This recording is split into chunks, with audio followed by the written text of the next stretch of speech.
আসসালামু আলাইকুম। সবাই ভালো আছেন। আজকের এই তাবিজটা হচ্ছে শত্রু বশীকরণ মন্ত্র। বাষ্য বা দুশমন বাধ্যকরণ তেল পড়া দিয়ে কীভাবে আপনি শত্রুকে বশ করে আপনার প্রতি বাধ্য করতে পারবেন বা যে কোনো কিছু মীমাংসা করতে পারবেন, সেই বিষয়ে আমি আজকে আলোচনা করব। তাই প্রথম থেকে শেষ পর্যন্ত কথাগুলো শুনুন, তাহলে বুঝতে সুবিধা হবে। আমার সাহায্যে যদি কোনো কাজ করতে চান তাহলে যোগাযোগ করবেন নিচে দেওয়া নাম্বারে। নাম্বারটা হচ্ছে 01709914387। ইমো, হোয়াটসঅ্যাপ বা সরাসরি কল করবেন। যে কোনো কাজে অবশ্যই গ্যারান্টি সহকারে সেই কাজটি করে দেব, বা যে কোনো পরামর্শের জন্য যোগাযোগ করতে পারেন।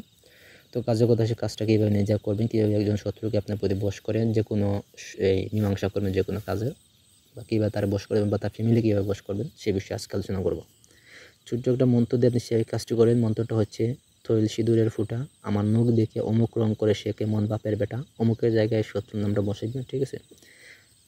আউল জাউল শেখ ফরিদ জিন্দা পীর, পাথরে আগুন জ্বলে সর্বসমস্ত পাহাড় গলে, কেউ তাকে না স্থির, আমার কথা অমুক তোয়াজ করে, আবার অমুকের জায়গায় ওই শত্রুর নামটা বসাইবেন। তাহ কদের আসন লড়ে, মাঠের রাজা লড়ে, তারা শিয়াল আমি বাঘ, লাগ বেলকি লাগ, অমুকের চোখে মুখে লাগ, অমুকের জায়গায় আবার শত্রুর নামটা বসাইবেন। দুহাই আল্লাহর, দুহাই আল্লাহর, দুহাই আল্লাহর। তো এই হচ্ছে মন্ত্র। ঠিক আছে? মন্ত্র সাহায্য কাজটি হইব।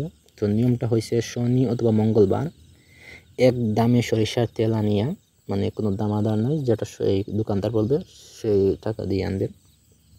তেল আনিয়ে 7 বার এই মন্ত্র পড়িয়া দম করিয়া হাতে সামান্য তেল নিয়া মুখে 3 বার মলটা মালিশ করুন। সবাই বিচার সালিতে অথবা দুশ্মনের সামনে যাবে, সব বাধ্য হইবে এবং ভয় করিবে। মানে হচ্ছে গিয়া, একটা তেল আনবেন বাজার থেকে কিনে, মন্ত্রটি আমি বলে দিচ্ছি। তেল আনবেন এক দামে, আইনা আপনি মন্ত্রটা 7 বার পাঠ করে আপনি সরিষার তেলে ফু দিবেন। ফু দেওয়ার পর আপনি তেল সামান্য হাতে নেবেন, নিয়ে আপনি মুখে লাগাইবেন ভালোভাবে ডলে।